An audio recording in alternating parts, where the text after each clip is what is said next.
always remember the first thing he said was, you have hepatitis C now, you can't share a toothbrush with anybody. And that has stuck in my head from that day.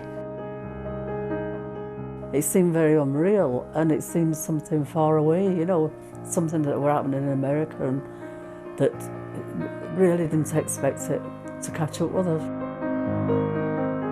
I was clear I was never given AIDS, and yet now I've been told I was injected with a batch of AIDS. With the first report of a UK person with haemophilia contracting AIDS, and that came in the second half of '83, the writing was on the wall. They needed to act. The government, the NHS, everyone knew the blood was contaminated. They were told, but they still chose to go ahead and use that. There are any number of people unwilling to admit what they knew and when they knew it. And those people will be named, and those people must be brought before this inquiry. People have lost their children, people have lost their brothers, people have lost the main partners of their life, their best friends in life. They ruined my life, so, you know, they have to face the consequences.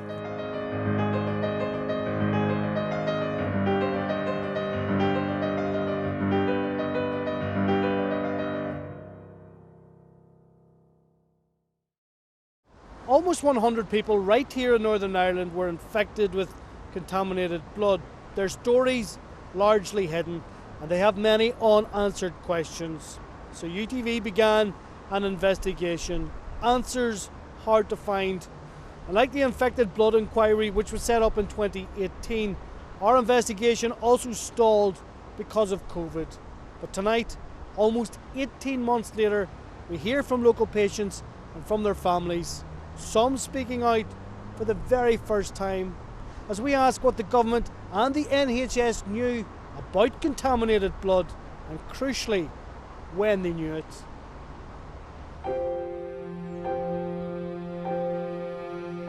He didn't want to die.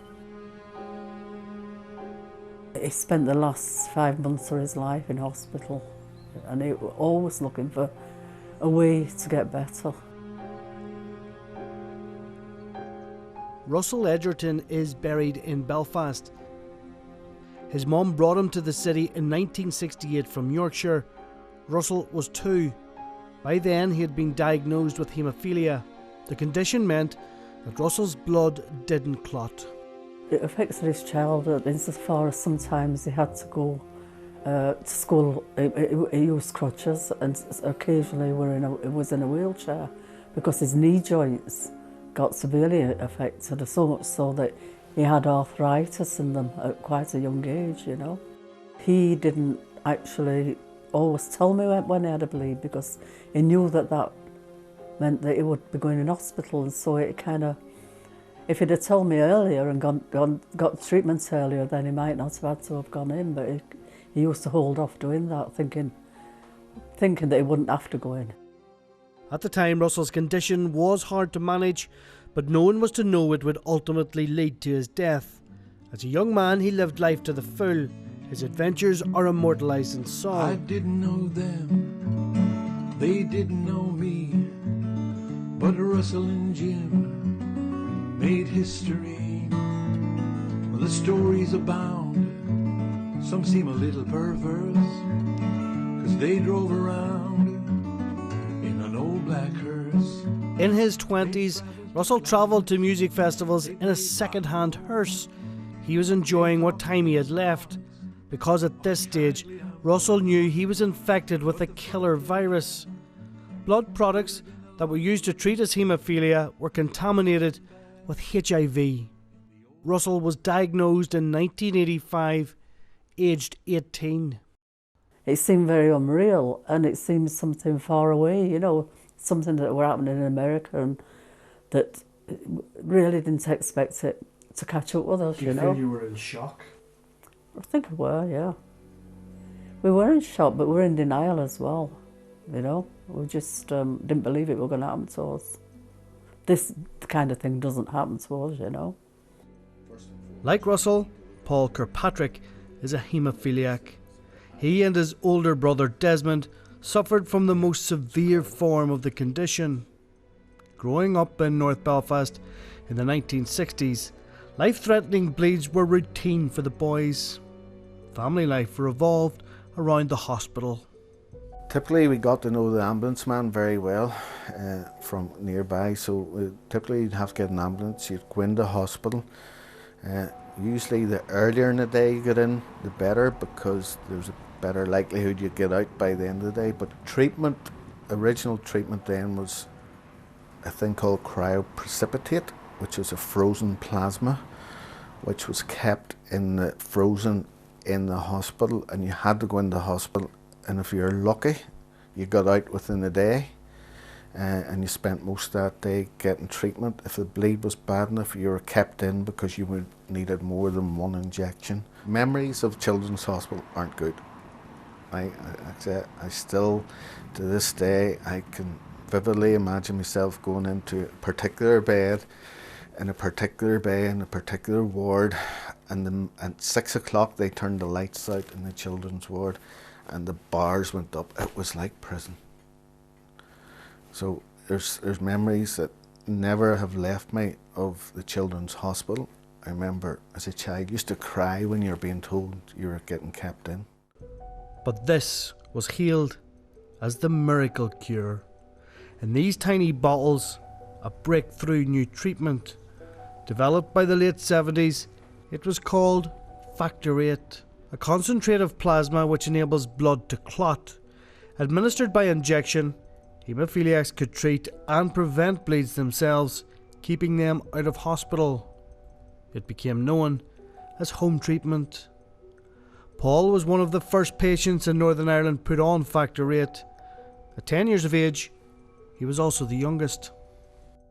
There's a section of the fridge was just for the injections, where we stored the injections. There was a cupboard where we'd turn the keys. We had swabs, we had cotton wool, we had plasters, we had all the syringes. So cupboards were set aside for injections and fridges were set aside for injections. At any stage, either you or your brother could be injecting the factor in. Absolutely, yep. You could reach into the fridge and do it, whether it was 3 o'clock in the morning or 3 o'clock in the afternoon. It was there and available at the end of your fingertips.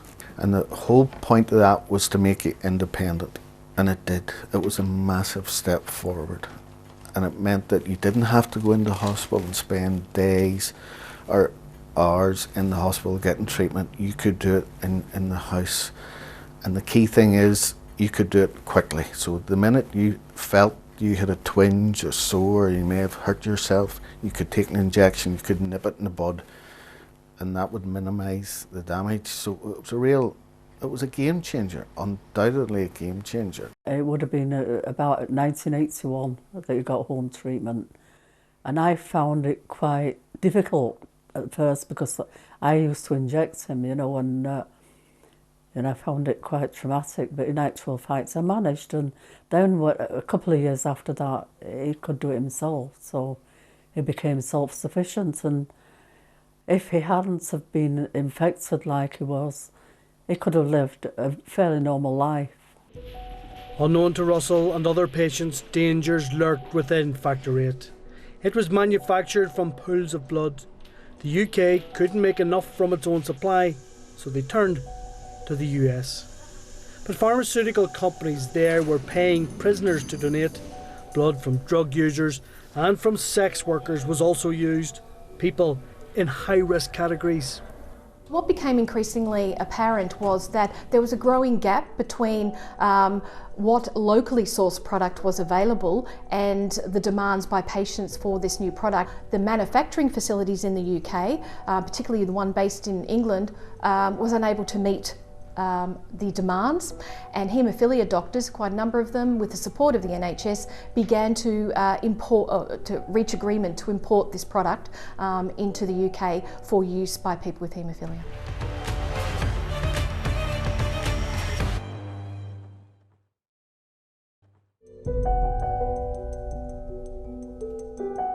It was the biggest treatment disaster in the history of the NHS.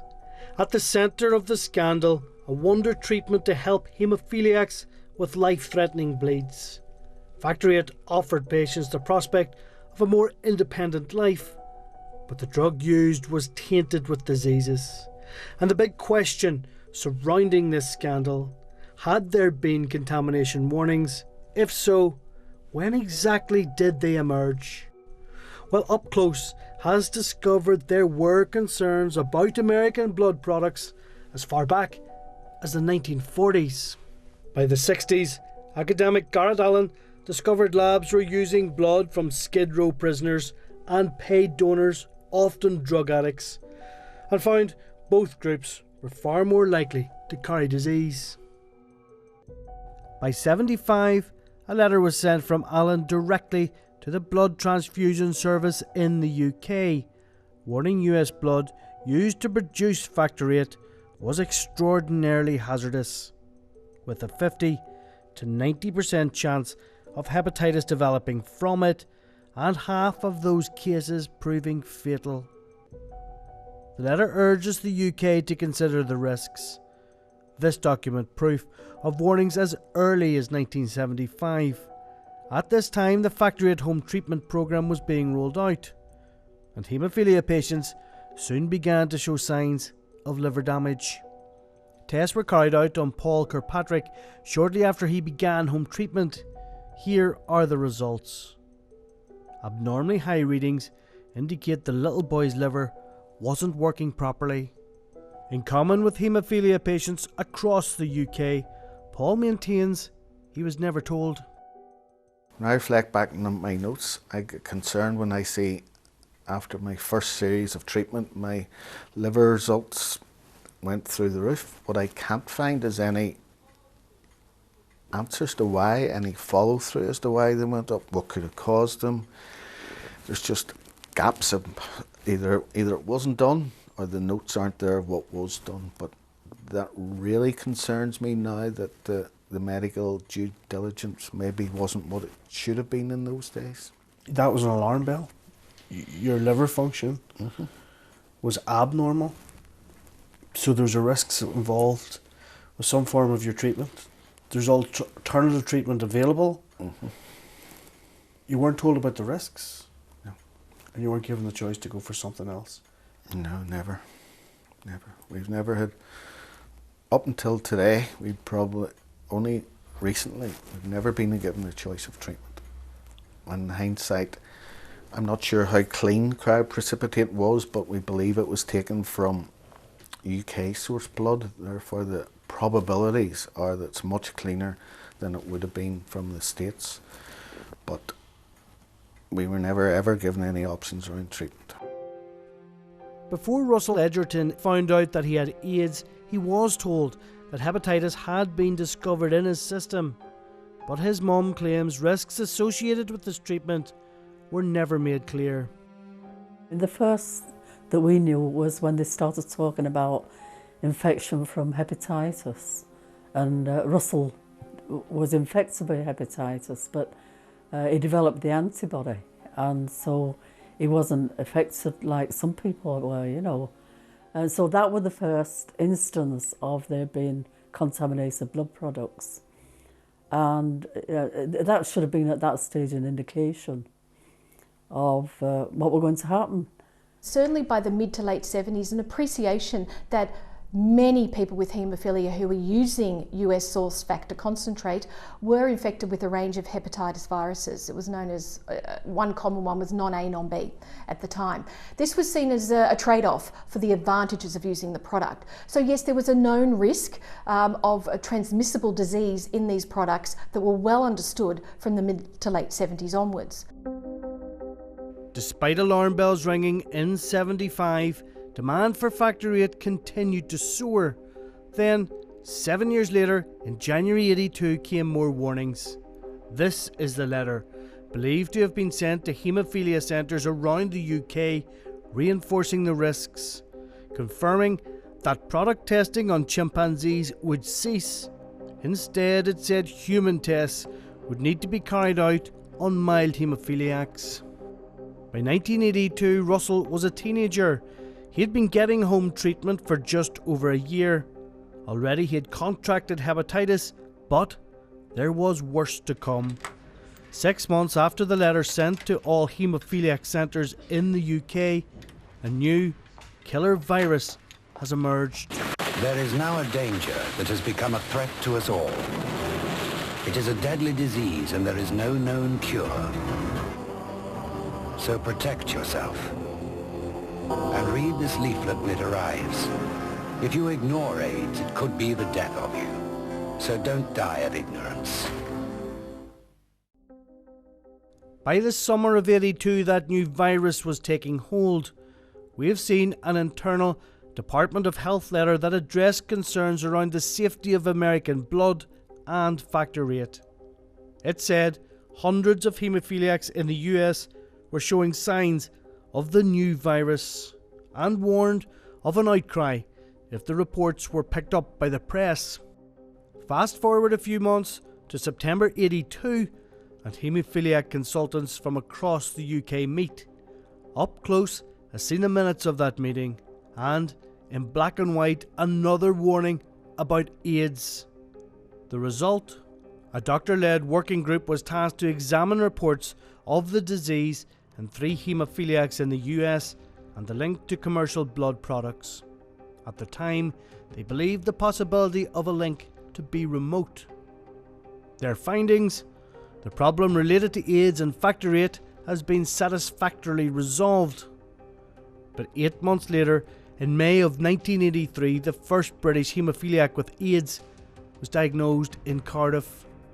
A week after that, the UK's head of disease control issued an urgent warning to the Department of Health. Dr. Spence Galbraith called for the use of blood products from the US to be stopped. By August, the news had broken that the first UK haemophiliac had died of AIDS contracted from US Factor VIII, administered 2 years earlier.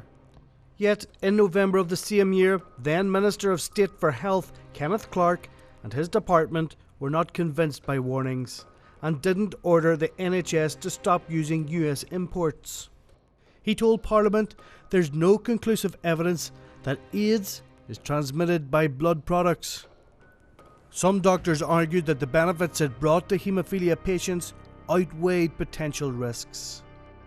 And Factor VIII treatment continued.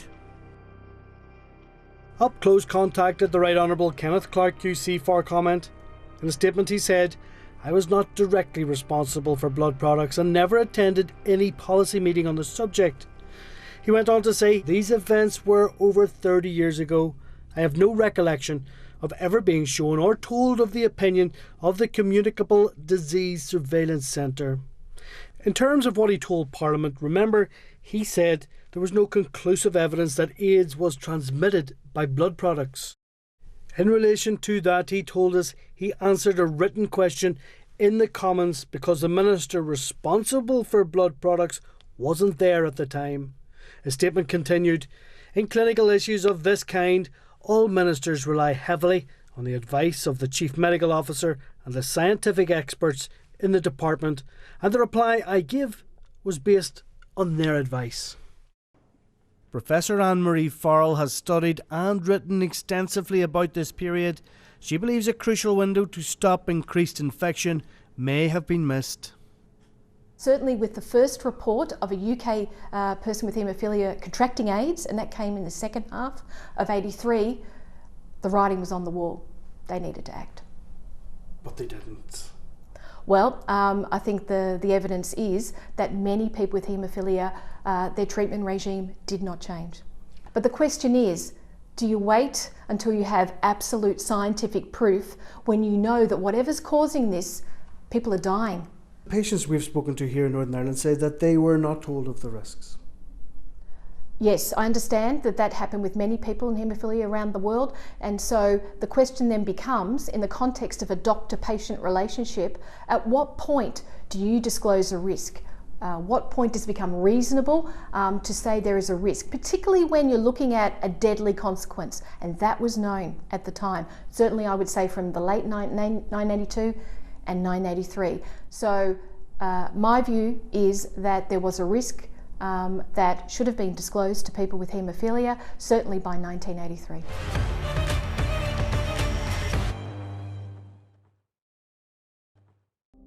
The blood scandal saw thousands of patients across the UK given blood from the US as the demand for it grew.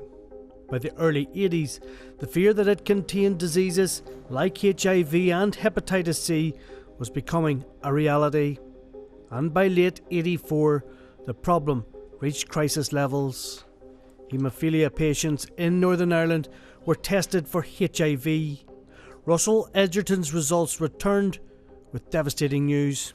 He had the virus, a memory that has never left his mum.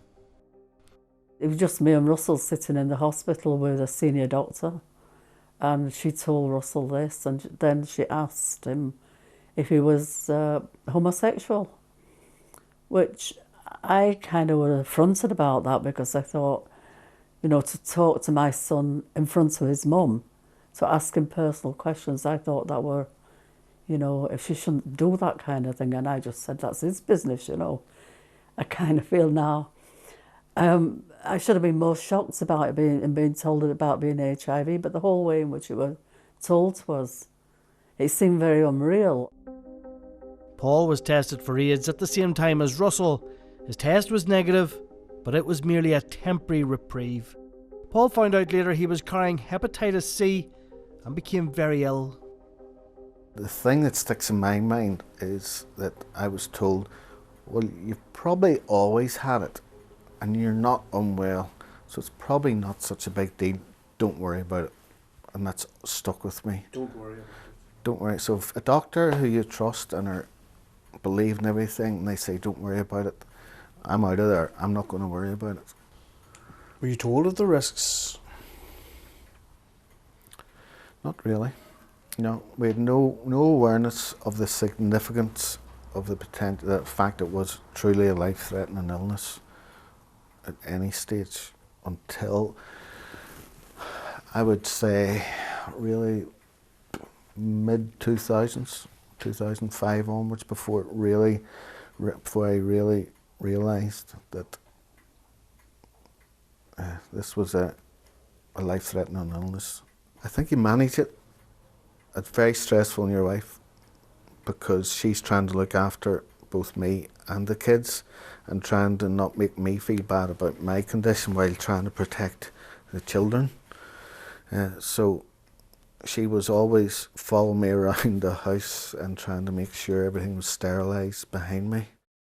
I think if you look, there's probably a window after whenever they found the AIDS virus. There was a window there where they could have stopped the treatment, could have stopped the hepatitis C, and hepatitis B, by the way, was also passed on. Do you think they should have stopped it? Absolutely, they would today. There's no doubt about it. I don't understand, and maybe the medical people can explain, why can we go back to the cryoprecipitate if that was the case? Was it money? Was it demand? Was it a step back?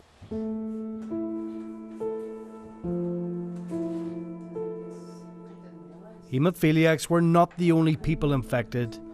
In 1981, Marie Cromie needed a blood transfusion in Craigavon Area Hospital after the birth of her first son. This document, given to Up Close, dated November 81, suggests that Marie was tested after her transfusion. The results are suggestive of infectious hepatitis. Marie says she was never told. It was 22 years before the horrific discovery was made. Marie suddenly became critically ill. She was diagnosed with hepatitis C. It was just like a bolt out of the blue. First he said hepatitis C, and I thought, oh, right, okay. And then I thought, no, I can't have hepatitis C. I've heard that on TV, associated with HIV and AIDS and, you know, drug addicts and people like that. I thought, no, I can't have that. But he informed me that I did have it. I always remember the first thing he said was, you have hepatitis C now, you can't share a toothbrush with anybody. And that has stuck in my head from that day. and they said, you've hepatitis C, right, we're going to have to do a liver biopsy. We have to look at your liver, and they done a liver biopsy and came back and said, your liver has started to be damaged and you're looking down the line at a liver transplant. Did your world start to feel as if it was caving in? It was. My world just fell apart. Marie was a much loved lollipop lady in Finnehy, but sickness forced her to give up the job she loved. Marie has now had 2 liver transplants. Her health is destroyed. Her life is ruined. It's like a life sentence, so it is. You know, people don't realise, you know, you put on a bit of an act, you put on a face, smiley face, and you go about and, you know, but sometimes you're just feeling so sick, so ill, you know. From it, my legs have all swole up. I've put on a lot of weight because I was on steroids. So I can hardly walk the length of myself. My husband, my daughter, they would take me out in the car a lot. People wouldn't see me now walking the way I used to. I felt that I'd become her carer more than her daughter. You know, I was having to help feed her, have to change her, I had to learn how to use the machine to tube feed her. I was having to help her get dressed. I was having to help her up and down stairs, convince her to carry on, to keep living, that she could keep going and that she could get through the things that she was going through. This was done to her. This wasn't an accident. This wasn't a case of, you know, our hands were tied, we had nothing else. That wasn't the reason. They knew what they were doing. The government, the NHS, everyone knew the blood was contaminated. They were told, but they still chose to go ahead and use that and rob everything from those people, from my mum, from me, my dad, my brother. They robbed it from all of us. Less than 100 survivors of the blood contamination scandal in Northern Ireland are still alive. They have testified to the infected blood inquiry. Some are harrowing, some incredibly moving, and some chillingly factual. All are valuable. Former High Court Judge Sir Brian Langstaff came out of retirement to head it.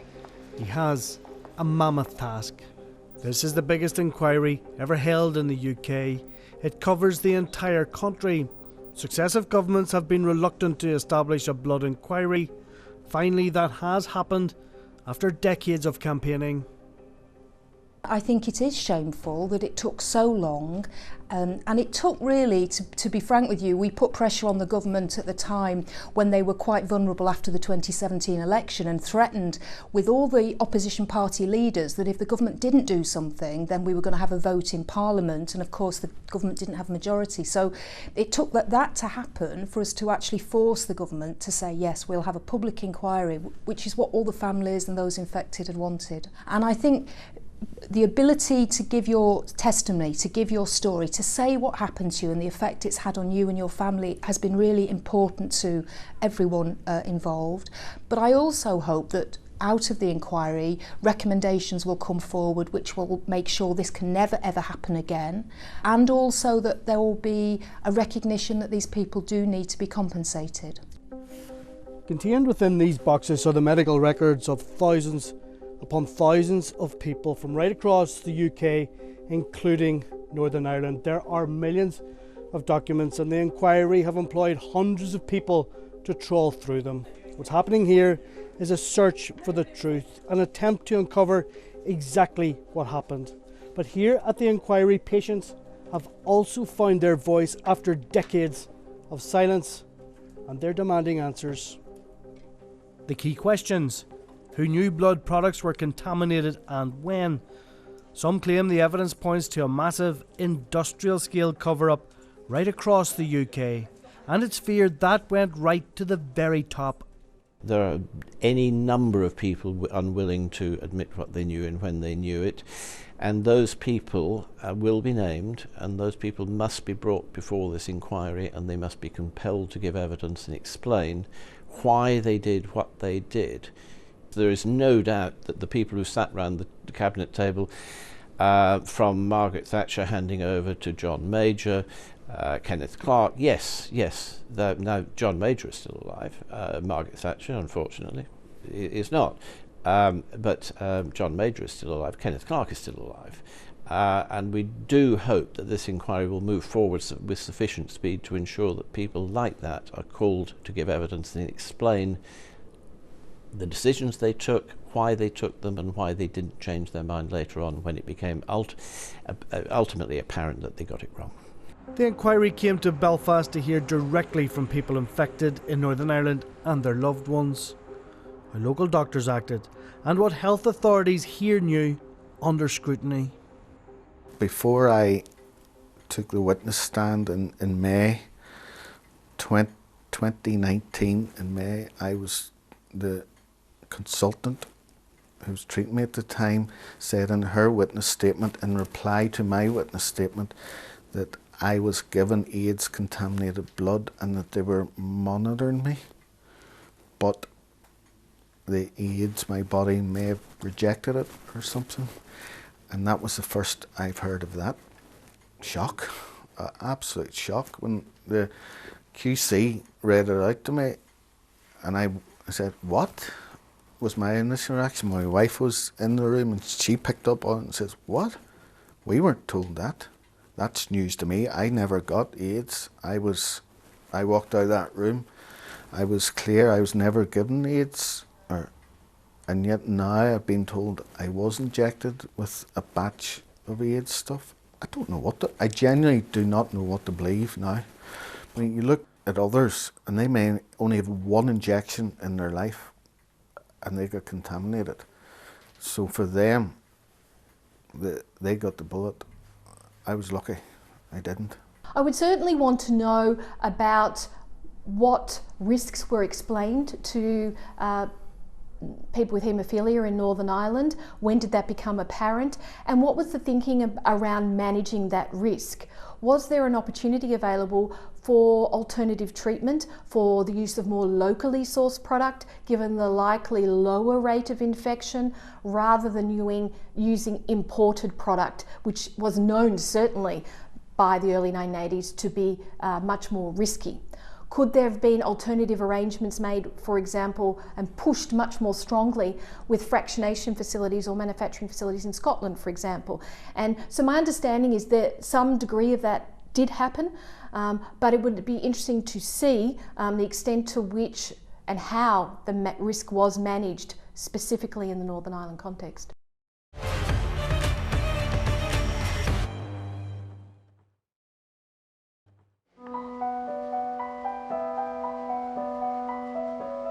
The contaminated blood scandal has affected thousands. It's claimed lives and has cost many others their livelihoods. Paul Kirkpatrick and his brother Desmond were both haemophiliacs and both were infected with hepatitis C. Desmond died in 2014, aged 51. For those who have survived, contaminated blood has left many unable to work. Infected patients and their families are entitled to financial supports under a UK-wide scheme introduced to coincide with the inquiry. But devolved government set the level of payments, and patients in Northern Ireland had been receiving up to £14,000 less than those in England, Scotland or Wales. Survivors here felt wounded. They took their campaign for parity to Stormont. It wasn't until last August that Health Minister Robin Swan brought payments into line with the rest of the UK. It was my first ministerial direction to my civil servants in regards to that payment as well. So it was about moving, I suppose, at a pace that sometimes officialdom allows us to move at, but it was something that I wanted to do and something that I can say to the families. And I think they should know by engaging with me that I'm committing to make sure that they do get the support that we can give them, and to see where parity is actually of a benefit and not a hindrance to them as well. Because when we look across what provisions, what supports are across the four nations, there is a divergence. It's not the same. It's not the same across all four. hopefully the inquiry will make a move that it is standardised and everybody receives the same recognition for the same hurt that was done. Tonight, Up Close can reveal that the Health Minister will announce a pension scheme for widows and for others left bereaved. It was one of the earlier meetings that I actually had, and I think it was one of the ones that really hit me.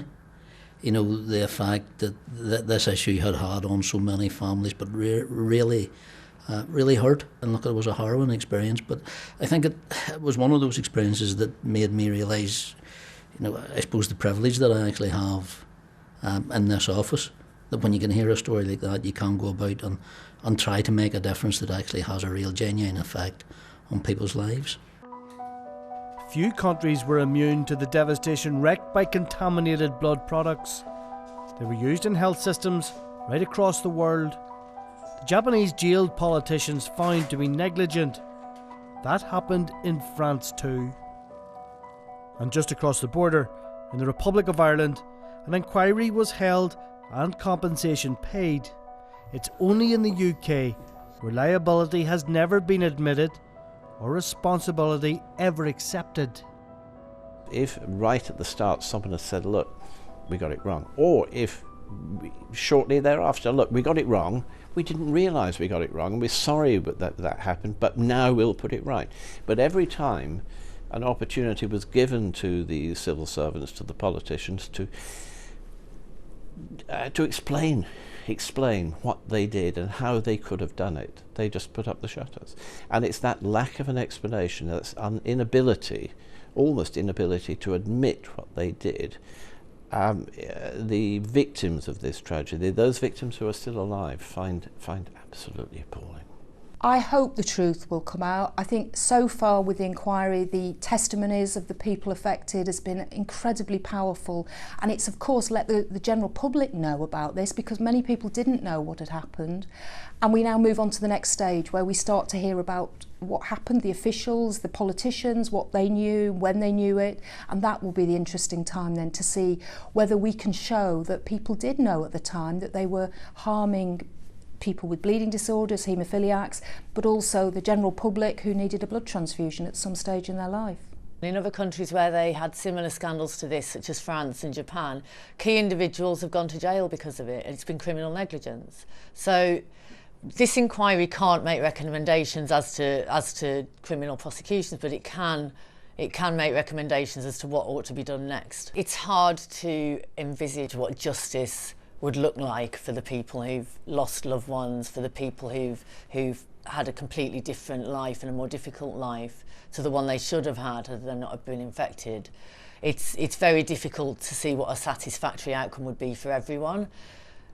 What, at the very least, we would want the people who are surviving and who are accountable to be held accountable, and for the consequences to be felt by them. The coronavirus pandemic stopped the infected blood inquiry for a while, but it has restarted. Proceedings are now held remotely. And in a few weeks, what happened to haemophiliacs in Northern Ireland comes under the microscope.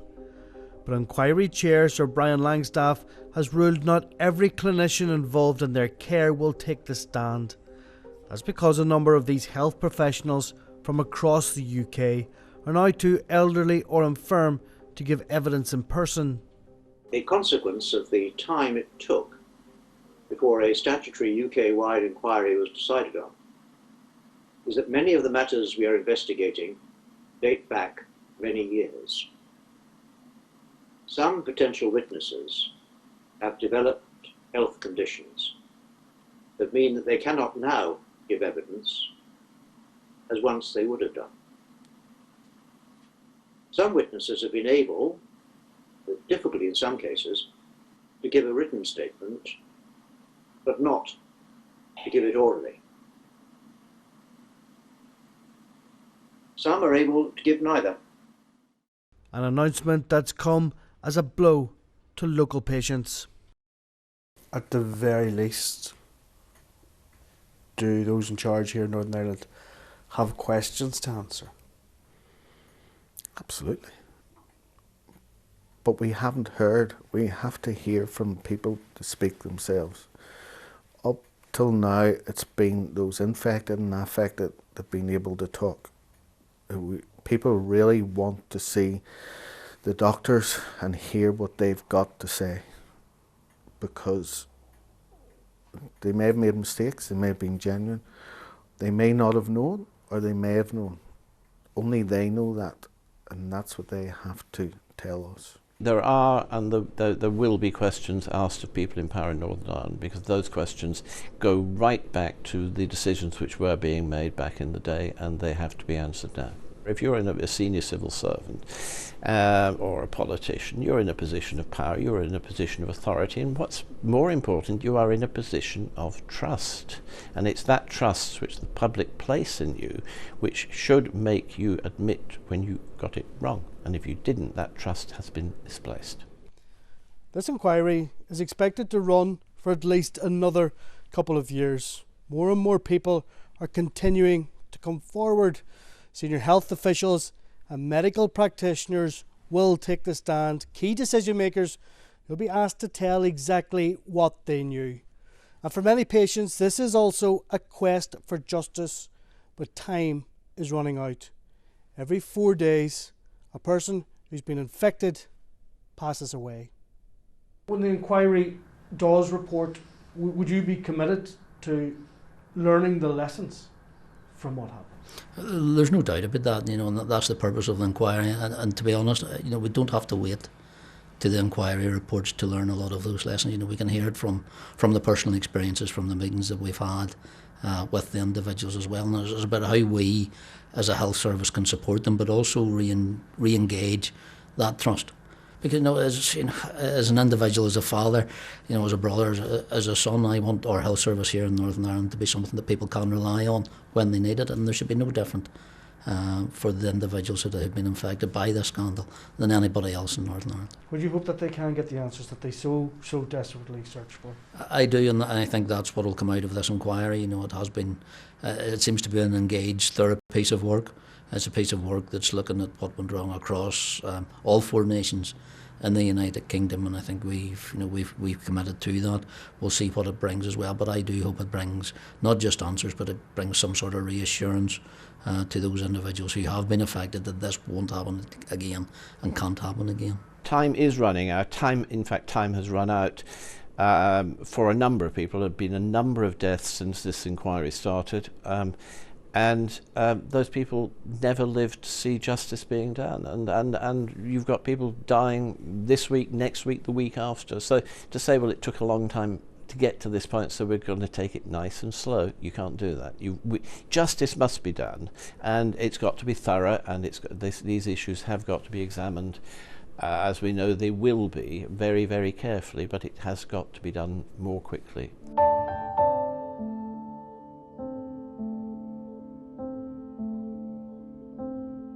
The quest for truth, now a race against time.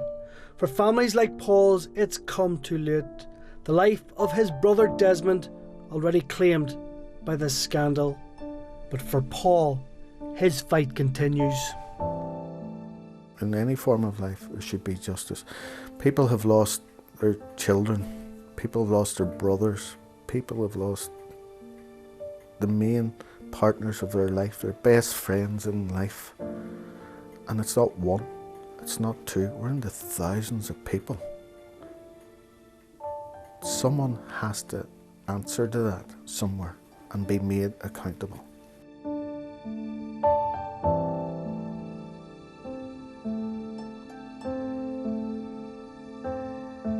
I hope somebody is held accountable for it. They ruined my life, so they have to face the consequences. There's lots of people has died and are still dying each week from this. There's a lot of information coming out now from the inquiry that shows that people knew details and knew facts, and you want to trust the hospitals, you want to trust the National Health Service, and there are good doctors and there are bad doctors and administrative people as well, so I think if anything, you know, you'd like to see details and facts coming out that shows what happened and where, if there is some blame, and where it lies.